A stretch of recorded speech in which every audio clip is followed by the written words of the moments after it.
3월의 동해바다, 파도가 꽤 높았습니다. 어초 위치를 찾아 부표를 띄웠습니다. 수심 30m 아래에 집채만한 철제 인공어초가 있습니다. 무게가 22톤이 넘는 어류용 어초입니다. 표면에는 해면과 말미잘이 많이 붙어 있습니다. 아래로 갈수록 녹슨 부분이 많이 보입니다.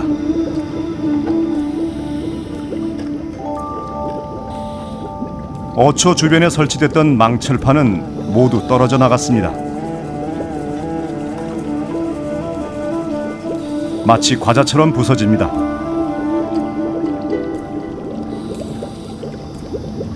중간에서 사가 끊어진 기둥도 있습니다. 6년밖에 안 된 6천만 원짜리 어초입니다. 철판에서는 녹이 덩어리째 떨어져 나옵니다. 지금까지는 화학 부식에 의해서 역산해가지고 미리 정도면은 30년까지 견딘다 해서 설계를 했는데 부착식물이 붙는단 말이죠. 부착식물이 붙는데 그걸 부착식물이 붙으면서 이렇게 떨어져 나가요. 그랬을 때 박리 현상이 일어났을 때 단면을 감소시켜요. 그걸 지금까지 과학자들이 설계 과정에서 고려를 안 했던 겁니다.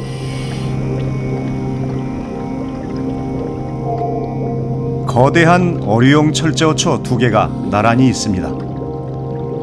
한 개 무게가 45톤이나 됩니다. 겉으론 멀쩡해 보이지만 가까이 가보면 속은 엉망입니다. 철판은 곳곳이 떨어지거나 휘어져 어초 아랫부분은 완전히 폐허가 됐습니다. 2개 모두 내 귀퉁이가 특히 심하게 부서져 어초 전체가 찌그러져 있습니다. 모래 속으로 주저앉은 것입니다. 시설한 지 6년밖에 되지 않은 한 개 1억 원짜리 어초입니다. 하지만 담당 공무원들은 대부분 이런 어초들의 실상을 모릅니다. 강제 어초들은 깨지고 그런 거는 보고된 게 없어요. 육지에서 이제 제작을 할 때 그 검사를 다 해가지고 검사가 완료된 걸 가지고 바닷속에다 집어넣기 때문에 큰 그거는 없어요. 각 시도는 사후관리라는 이름 아래 매년 많은 돈을 들여 인공어초들을 조사하고 보고서를 만듭니다. 강원도가 만든 보고서에도 파손된 어초들의 상태가 이미 조사돼 있습니다. 하지만 보고서는 그냥 형식일 뿐입니다.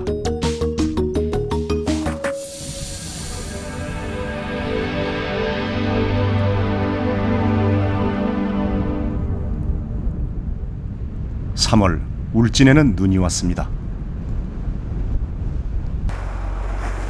날이 갤 때를 기다려 바다로 나갔습니다.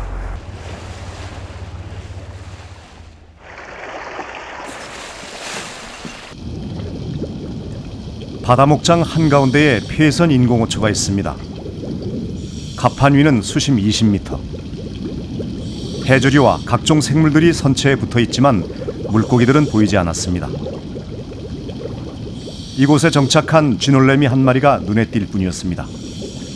수온이 4, 5도 정도로 낮기 때문인 것도 이유입니다.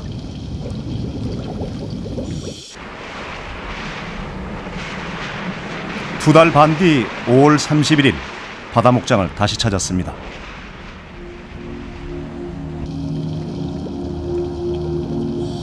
물이 무척 흐려졌습니다. 스쿠터를 타고 배 전체를 살펴봤습니다.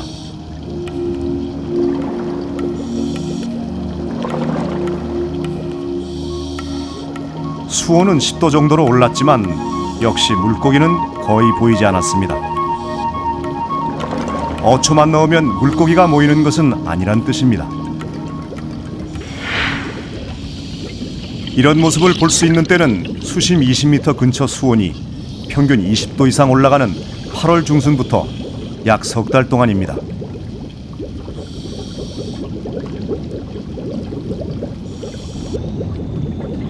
지금까지 많은 양의 강도다리와 넙치치어들을 방류했습니다. 현재 그들이 살기에 적합한 수온인데도 이렇게 많던 치어들은 이젠 어디론가 떠나고 흔적조차 없습니다. 바다목장 시설로 삶의 터전을 잃게 될 어민들의 한숨소리도 커졌습니다. 터전을 뺏겼는데 토전을 뺏겨버렸지. 어민들 생각이 뭐 있습니까? 뭐 자원이 풍부해집니다. 근데 고기는요, 흘러가는 고기들 금방 거기 있다 물 바뀌고 마음은 또 딴 데로 가고요. 이러지 육지처럼 말목치 할 때 가다 놓은 게 아니고 그래 안 했습니다. 고기. 철 따라 오는 고기. 고기는 해류성 다 어디 갔다 왔다 하지. 아무리 온도 가자미 같은 게 물 밑에 철 그때 그냥 취재진은 강원도 고성에서 울진까지 바닷속을 살펴봤지만 물고기를 거의 볼 수 없었습니다. 동해에는 어류용 어초가 경제성이 없다는 뜻입니다.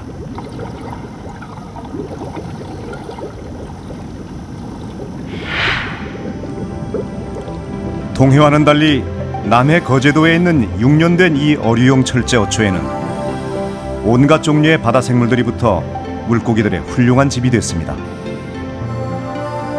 해조류와 함께 갑각류와 가리비, 미더덕과 담치류 같은 다양한 바다 생물들이 살고 있습니다. 따라서 이들을 먹이로 하는 물고기들도 많이 모이게 됩니다. 바다의 환경이 이만큼 중요하다는 얘기입니다.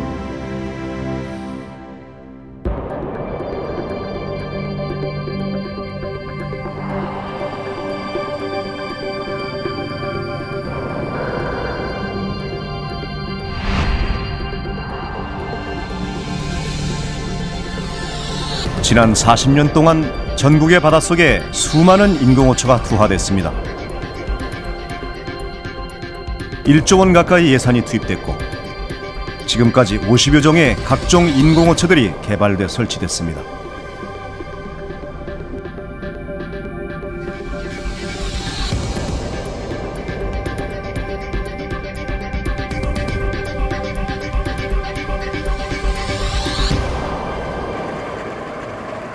취재진은 같은 어초가 물속 환경에 따라 어떤 모습을 하고 있는지 자세히 알아보기로 했습니다.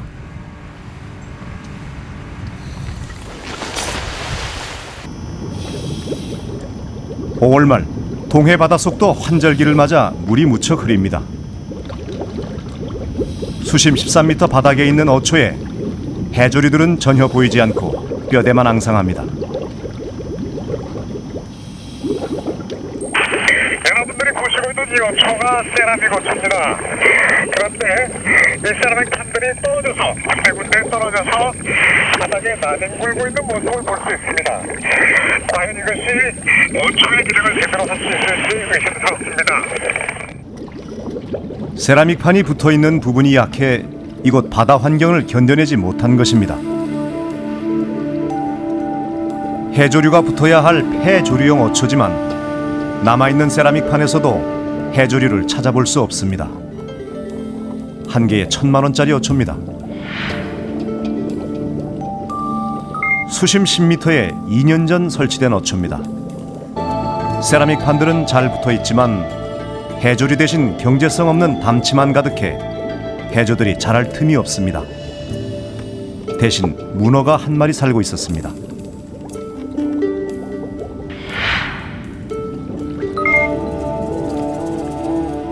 이곳에 있는 어초는 부서지거나 뒤집히고 또 모래 속에 파묻히고 제멋대로 놓여져 있습니다. 해조류 부착 상태도 좋지 않습니다. 남해바다에서 상태가 좋은 세라믹 어초들을 발견할 수 있었습니다. 이 어초에는 미역을 비롯한 해조류가 가득 붙어 숲을 이루고 있었습니다. 우롱생이도 더 들어갈 틈 없이 잔뜩 붙어 있습니다. 통영 바다목장에 있는 세라믹 어초에서도 무성한 해조류와 함께 많은 물고기를 발견했습니다. 이렇게 같은 어초라도 물속 환경에 따라 그 결과는 전혀 다릅니다. 그러니까 수심하고 조류하고 그다음에 뭐 영양 종류나 뭐 그런 것도 문제겠지만 수심하고 제일 하여튼 수심하고 조류 그래야 위치가 어떤 종류를 어초를 넣느냐보다는 어디에다 넣느냐 그게 더 아마 중요한 것 같아 제가 보기에는. 그래서 어초를 설치하기 전 바다 환경을 고려해 적합한 장소를 찾아내는 적지조사라는 과정이 인공호초의 성패를 좌우하게 됩니다.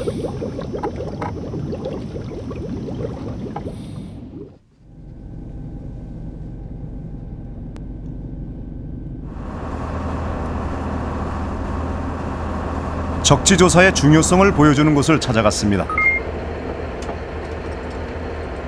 어선들이 모여 바지락을 캐고 있습니다.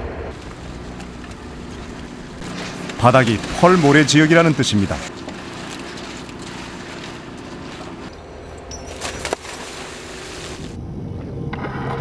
수심 10m. 라이트를 끄면 전혀 앞이 안 보일 정도로 물이 탁한 곳입니다.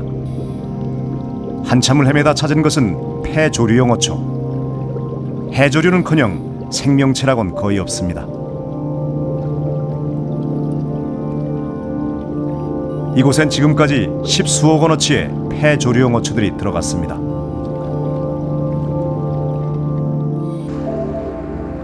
하지만 현재 이곳은 소규모 유료 낚시터로 사용되고 있을 뿐입니다. 어초의 경제성이 문제입니다. 월 한 300만 원 된다고요?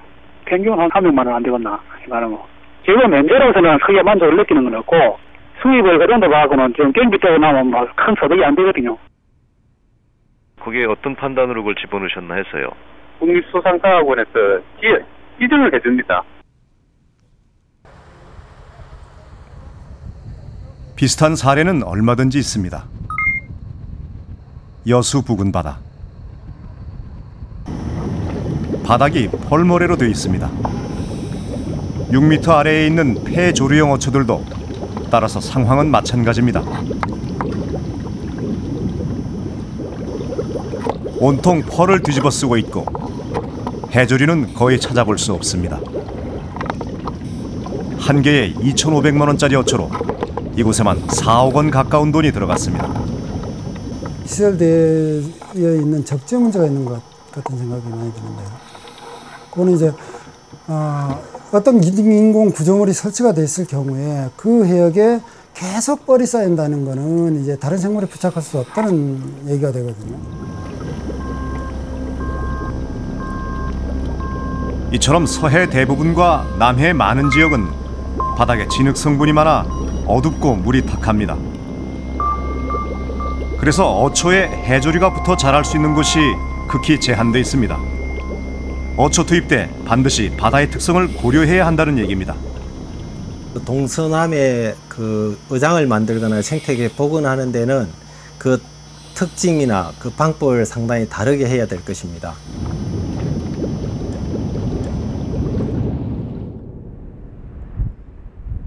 바다의 특성을 무시한 결과는 진해에서도 찾을 수 있었습니다.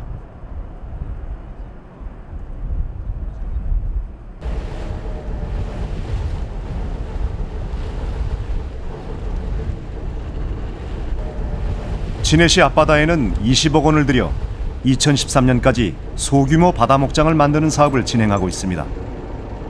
지난해만 3군데에 7억 원어치의 인공어초를 투하했습니다.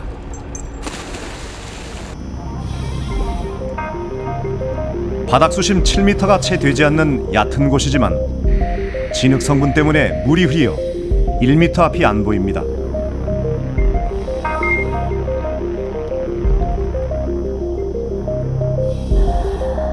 바다숲을 만든다며 설치한 어초에 해조류는 보이지 않고 고동들만 가득 붙어 있습니다.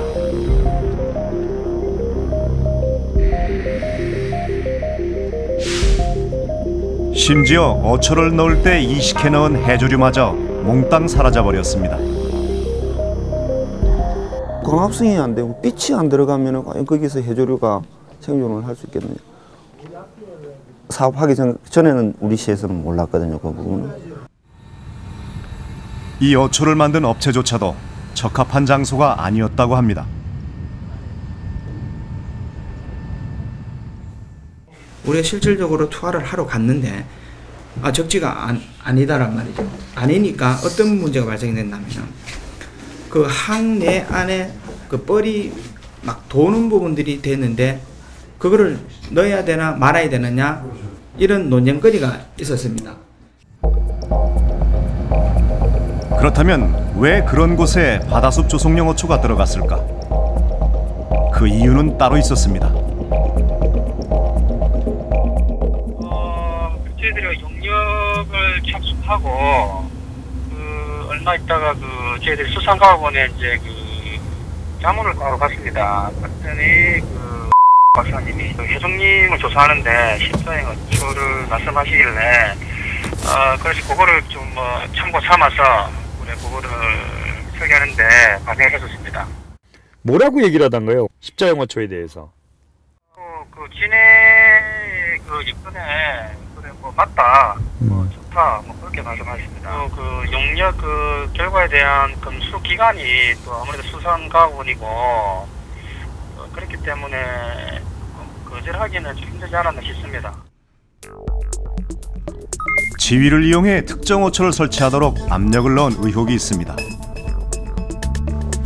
취재 과정에서 이 연구관이 사업 책임자로 있을 당시 이권에 개입했다는 제보들도 있었습니다.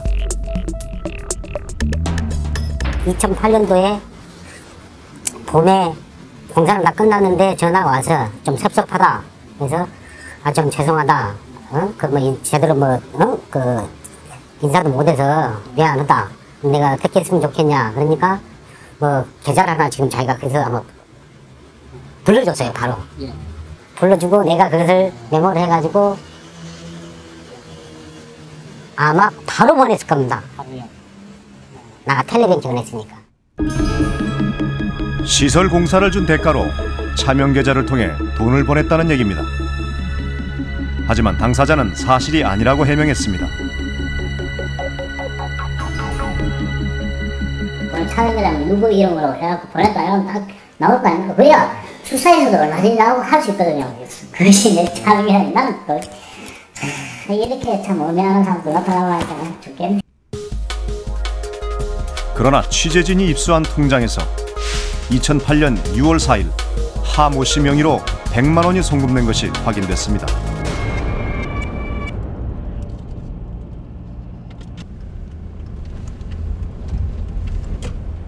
또 취재 결과 이 연구관은 신용불량 상태에서 수억 원을 호가하는 집을 구입한 것으로 나타났습니다.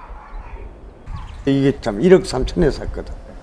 그리고 터하고 여기 안에 돌담이고 하고 그래 했는데 계속 들었지 뭐 4억 5억 그거에 안 들으실래요. 채무 변제를 피하기 위해 집 또한 차명으로 구입했습니다. 누나 이름을 해갖고 전남 농협에 돈을 1억 대출하고 동생이 5천만 원 보태주고 그 다음에 내가 갖고 있는 돈 갖고 총 드럼이 한 2억 5천 정도 들어가지고 내쳤다. 지난해에는 수산과학원의 일부 책임자급 연구관들이 인공어초 사업과 관련해 지자체 등의 영향력을 행사한 대가로 업체로부터 돈을 받거나 연구비를 빼돌린 혐의 등으로 경찰에 구속됐습니다.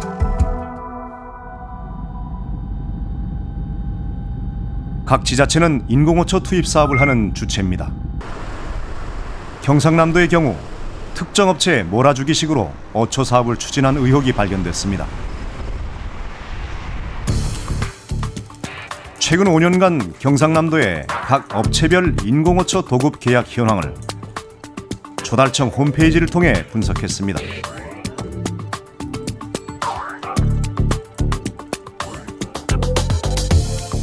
인공어초 사업 총 수의계약 금액 가운데 특정 업체가 차지한 비율을 보면 2006년 48%에서 지난해에는 93%나 됐고 5년 동안 수주한 금액은 100억 원이 넘었습니다.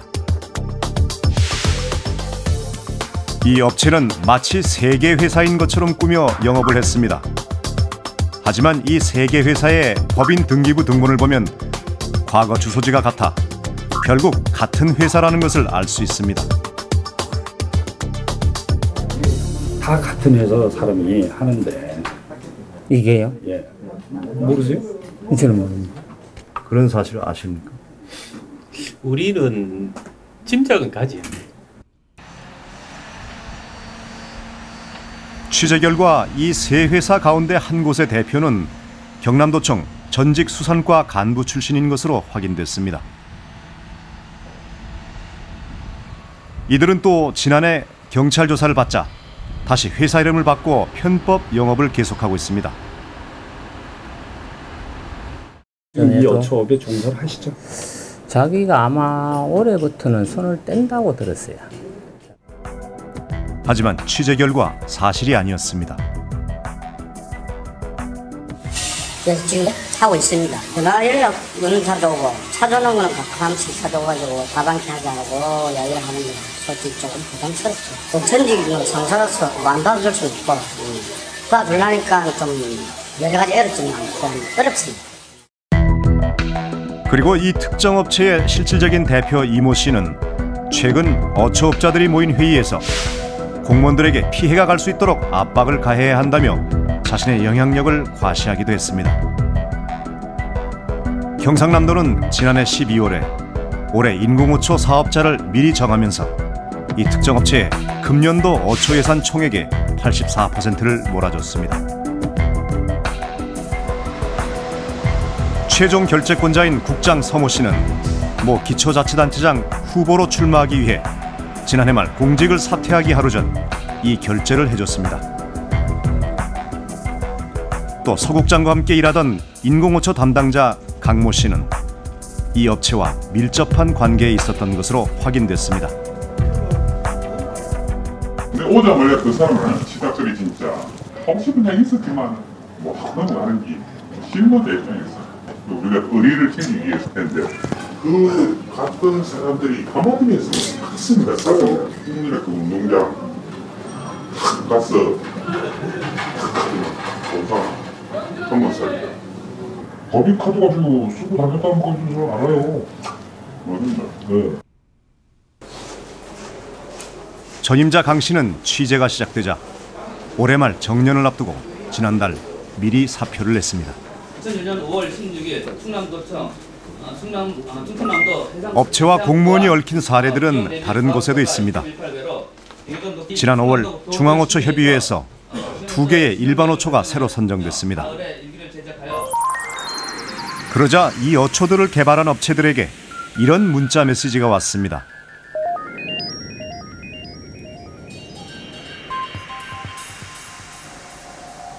경기와 인천 지역 어초 영업권을 자신이 회장으로 있는 업체에게 달라는 것이었습니다. 저희 나름대로 예산을 확보하는데 노력을 해가지고 저는 뭐 돈 가져 한 10년 이상 해가지고 네. 그것만 제가 좀 약간 좀 뭐 대의회라든가 이런 데에서 좀 할 수가 있어요. 어쩌 사업을 이렇게 하는데 좀 이렇게 후배들한테 얘기 좀 해서 좀 할 수 있겠죠. 돈 제거 있을 겁니다. 권 씨를 회장으로 영입한 업체 소유자는 그 이유를 수산과장 시절 때 받은 도움 때문이라고 했습니다. 그러기 때문에 내가 반대를 못하고 그냥 솔직히 말씀드립니다. 돈 받았죠.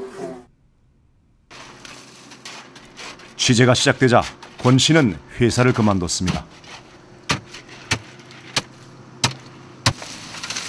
이 회사는 또 업체로부터 뇌물을 받은 혐의로 구속됐던 수산과학원 출신 연구관을 앞세워 시험어초 사업을 진행 중에 있습니다. 금년에 소개받았어요. 봄에 소개받아가지고 그러면 좋다. 그러면 한번 해보자. 이렇게 된 거죠. 이 사업을 하면서도 딴 사람들은 과거 뭐 이래라고 뭐 이러는데 저 어디 가서 뭐 인천이고 경기도 가서 관련 말은 안 합니다. 이 업체 역시 경상남도의 경우와 마찬가지로 가족들 명의로 된 3개 회사의 매출액이 어초업계의 상위권을 유지하고 있습니다.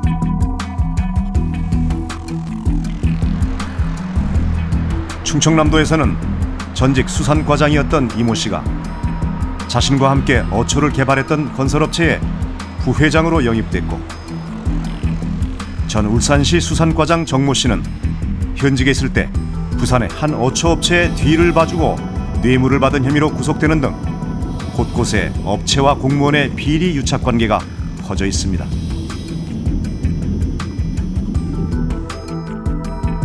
일부 지자체의 담당 공무원들이 납품 대가로 업체들로부터 금품을 받고 있는 것은 공공연한 사실입니다.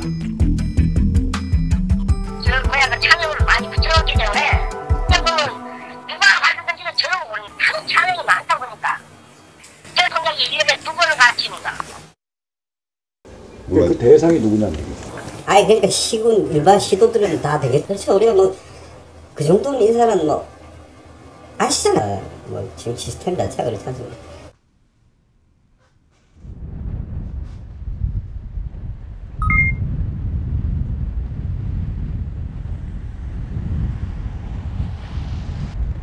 전라남도는 전국 자치단체 가운데 가장 많은 인공어초를 바다에 투하합니다. 업체들의 수와 어초의 종류도 다른 지자체의 2~3배나 됩니다. 2007년부터 3년 동안 공사 현황을 보면 20여 개의 업체들이 거의 한 가지씩 모두 서로 다른 어초들을 투하했습니다. 특히 전남도 같은 데 가보면 하도 많은 사람들이 여러 종류를 가지고 와서 일을 한다 그러니까 이게 내 개인적으로 연관이 안 돼 있는 사람이 없다고 볼 수는 없잖아요. 또 위에서 또 힘 있는 사람이 또 얘기 안 한다고 볼 수도 없잖아요. 그러니까 어떻게 하느냐, 그냥 n분의 1이야. 그냥 좋건 나쁘건 그냥 무조건 갖고 오면 그냥 골치가 아프니까 n분의 1. 그래서 그냥 전부 다 나눠줘 버리는 거예요. 이 내용을 좀 빼주셔서 그러다 보니까 그것도 문제가 되더라고요. 인공어초 사업의 당초 목적은 온데간데 없고 업자들의 배만 채워주는 셈입니다.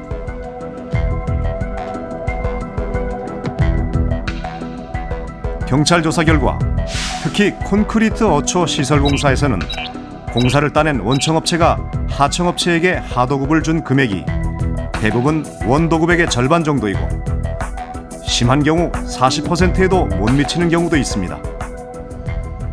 저희가 나오니까 하겠죠. 실적으로 손해보고 하겠죠. 제가 뭐 이익이 안 나면 그건 제가 하겠습니다.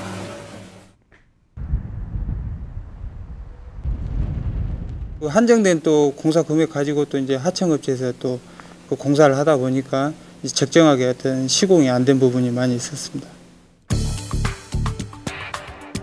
이 사건에서 업체들과 함께 공무원들도 문제가 됐습니다. 완도군이 남해수산연구소에 적지조사를 의뢰한 상태에서 그 결과가 나오기도 전에 전라남도는 미리 폐조리용 어초를 정해놨습니다.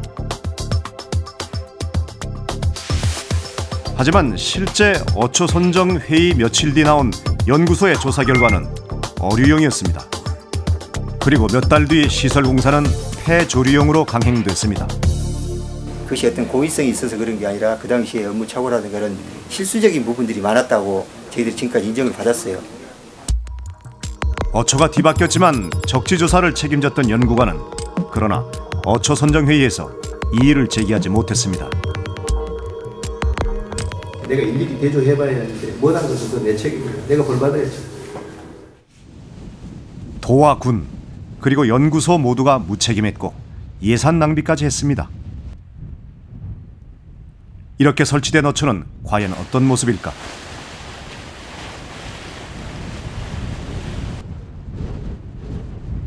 예상을 빗나가지 않았습니다. 두 군데를 확인한 결과 이 폐조류용 어초들은 모두 펄모래로 덮여 있어 해조류가 자랄 수 없는 환경이었습니다. 적지조사에 따르지 않고 아무렇게나 넣은 결과입니다. 이곳들에만 10억 원이 넘게 들어갔습니다.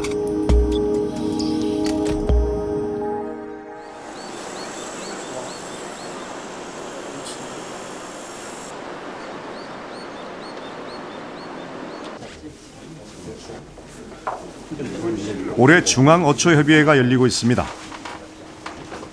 이곳에서는 새로 개발된 어초가 적합한 것인지를 결정합니다. 바다를 되살리기 위한 사업의 출발점입니다.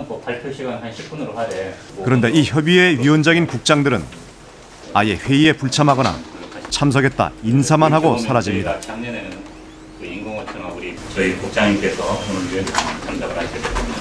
그래서 먼저 제가 오늘 회의를 주재하게 된 것을 양해 말씀을 먼저 드리겠습니다.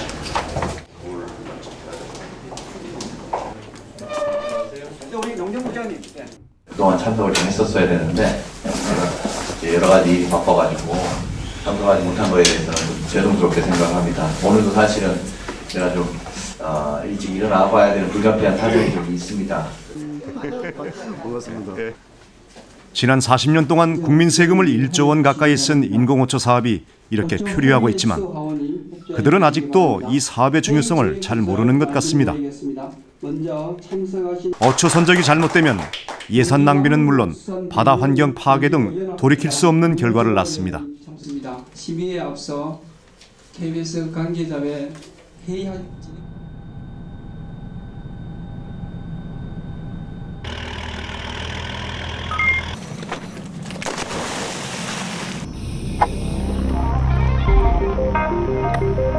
서해안 일대에 설치된 폐 전봇대를 재활용한 어초입니다. 설치한 지 2년 된 것이지만 성한 것이 없습니다. 원형을 모를 정도로 완전히 부서져 폭삭 주저앉은 것도 있습니다. 전봇대 연결 부위는 모두 녹슬고 부서져 있습니다. 자체 조사에서도 시설된 어초의 80%가 부서진 것으로 나타났습니다. 보수는 사실상 불가능하고 바닷속 쓰레기로 버려질 수밖에 없습니다. 이 어초는 중앙어초협의회에서 전문가들의 반대가 있었지만 다수의 힘에 눌려 결국 일반 어초로 선정됐고 2002년부터 6년 동안 650개가 설치됐습니다. 50억 원을 바닷물 속에 쏟아버린 셈입니다.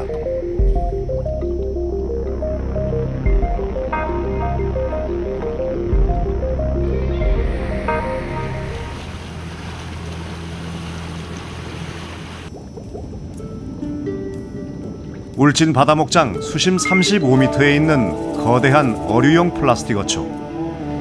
웅장함이 마치 궁궐 같습니다. 중앙어초협의회에서 일부 과학자들의 반대를 물리치고 일반 어초로 선정됐습니다. 한 개에 1억 원을 호가하는 이 어초는 몇 년 사이 전국 바다에 설치됐습니다.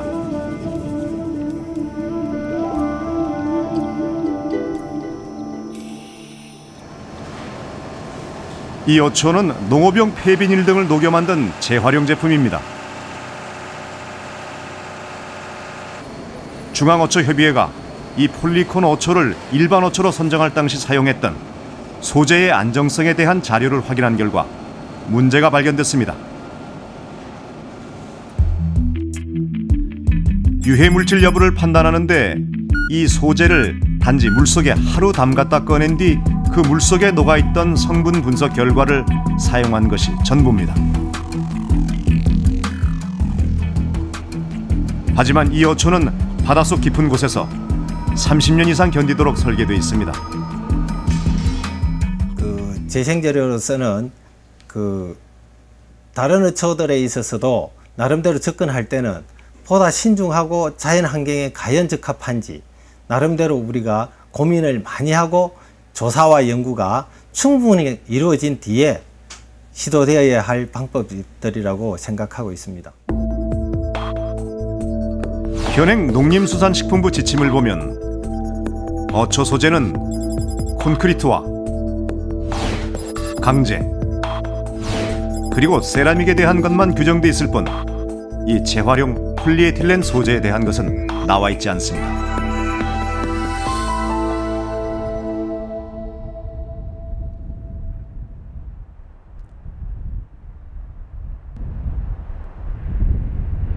어초 종류와 설치 장소가 결정되면 어초를 배에 싣고 지정된 곳에 투하하게 됩니다. 하지만 취재팀은 곳곳에서 어초를 찾아 긴 시간을 헤매야 했습니다. 없는데?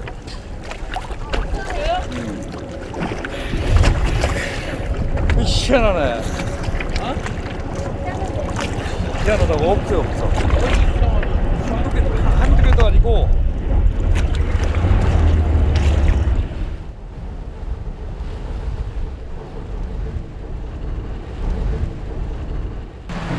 찾았어. 예? 못 찾았어요. 15m서부터 4m까지 왔다 갔다 하는데도 없어요. 없어? 못 찾아?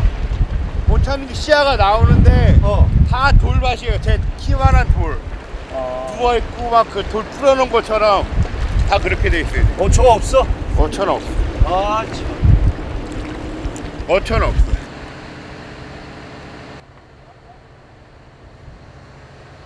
잘 찾지도 못하실 겁니다.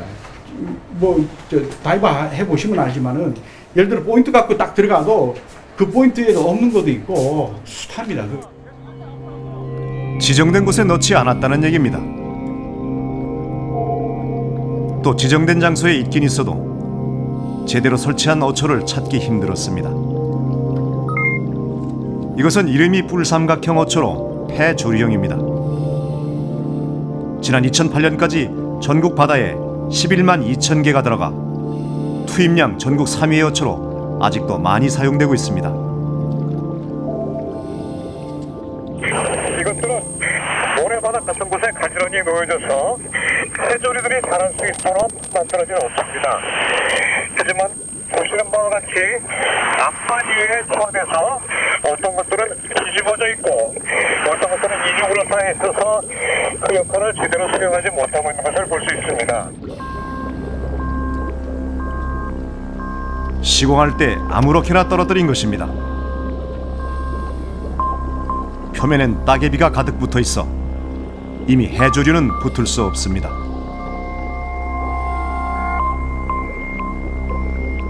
이 지역에 6년 전과 7년 전에 500개씩 1000개를 투하했습니다. 5억 원어치입니다.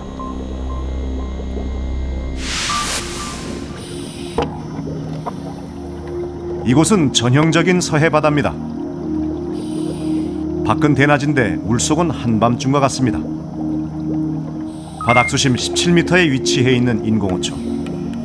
3년 전 투입된 역시 폐조류용 어초입니다.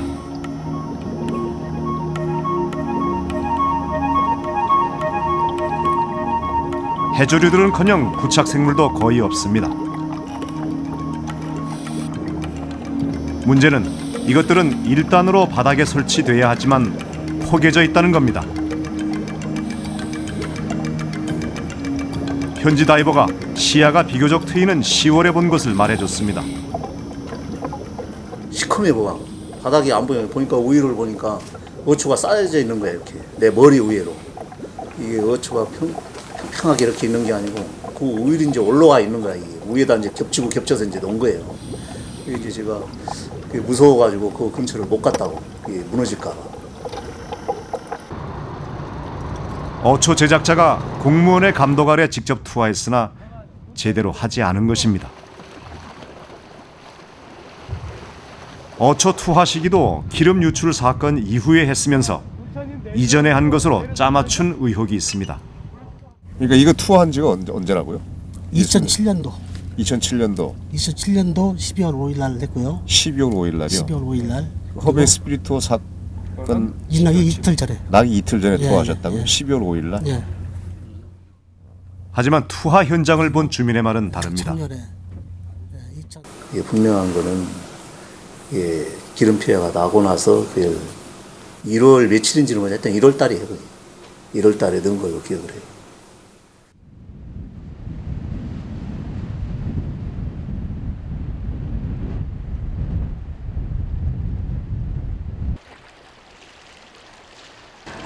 어초를 바다에 넣은 뒤에는 관리가 필수적입니다.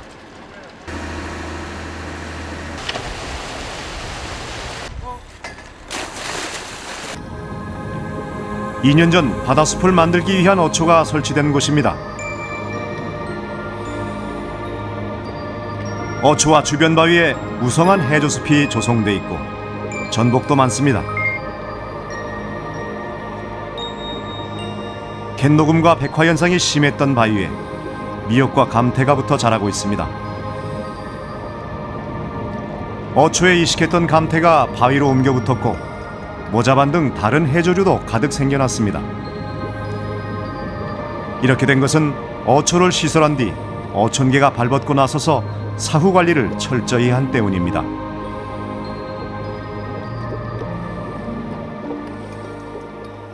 한 달에 한 번 정도 이제 관리를 해줍니다. 이제 관리하는 차원에서 성게, 불가사리, 고디를 작업해 오는데 군에서 키로당 800원을 지원을 해줍니다.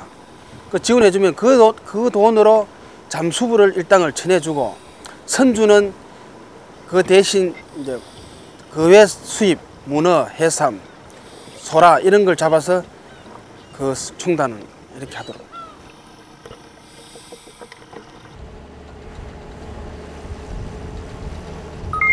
같은 해 같은 어초가 설치된 곳이지만 바닷속은 완전히 딴판입니다.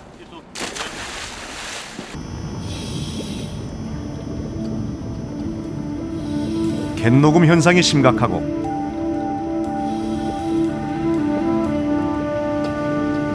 어초들을 따라 계속 돌아다녀봐도 해조류는 거의 없습니다. 어초에 성게만 가득합니다. 예산 관계로 좀 이 관리를 소홀했다고 봅니다. 그래서 실패를 안 했나 그렇게 생각하고 있습니다. 첫째는 우리 어촌계원들이 관리 소홀로 저 자신을 인정합니다. 그 결과는 황폐하게 변한 어장뿐입니다. 군은 다시 4천여만 원의 예산을 들여 물속에서 해조류를 다시 심어야 했고 뒤늦게 성게와 불가사리 등 해조류를 먹고 사는 조식동물들을 잡아내야 했습니다.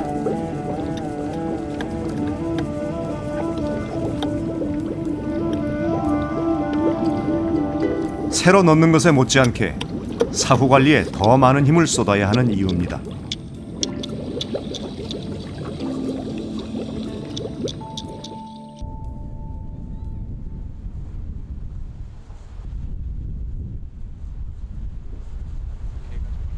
국립수산과학원 안에는 새로운 기구가 탄생을 준비하고 있습니다. 인공어초와 바다목장, 그리고 바다숲 조성 사업을 총괄하는 수산자원사업단을 새로 만드는 법안이 지난 5월 국회를 통과했습니다. 수산과학원의 업무에서 사업 부분을 공단 형태로 독립시켜 효율적으로 사업을 추진하겠다는 의도입니다. 핵심 구성원들은 모두 수산과학원 출신입니다. 같은 분들이잖아요. 똑같이 수평이동만 한 거 아닙니까? 그런데 이게 전문 집단이 만들어지면 계속적으로 그 업무만 하다 보면은 이제 연속성도 있고 훨씬 개선하기가 쉬워진다는 거죠. 노력을 개선 안 되겠습니까? 왜냐면 전문가 집단이 되니까 아무래도.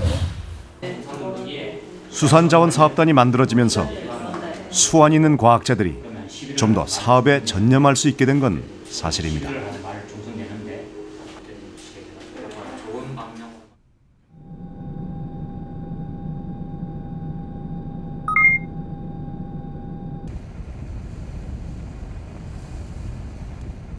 농림수산식품부 수산자원 관련 공무원들이 거문도에 갔습니다.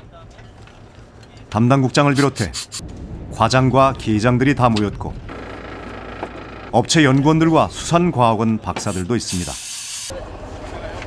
인공어초를 보러 간 겁니다. 현장 행정이라고도 했습니다.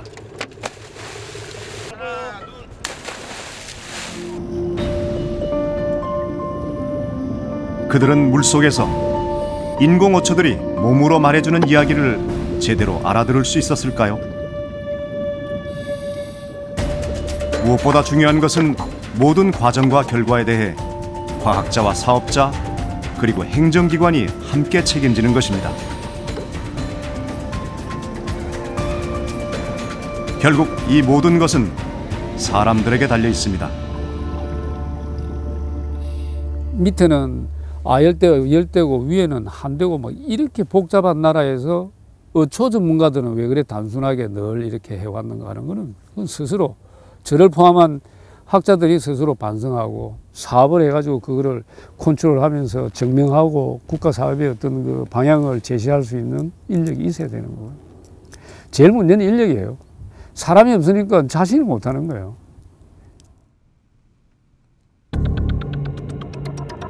인공어초 투입 40년. 지금까지 투자된 돈 1조 원. 어초를 넣는 것이 끝이 될 수 없습니다. 조사와 연구, 관리에 더 힘을 쏟고 투자를 많이 늘려야 합니다. 인공어초를 바다에 넣은 사람들, 그리고는 책임지지 않았던 사람들, 그들은 지금 과연 부끄러움을 느끼고 있을까요?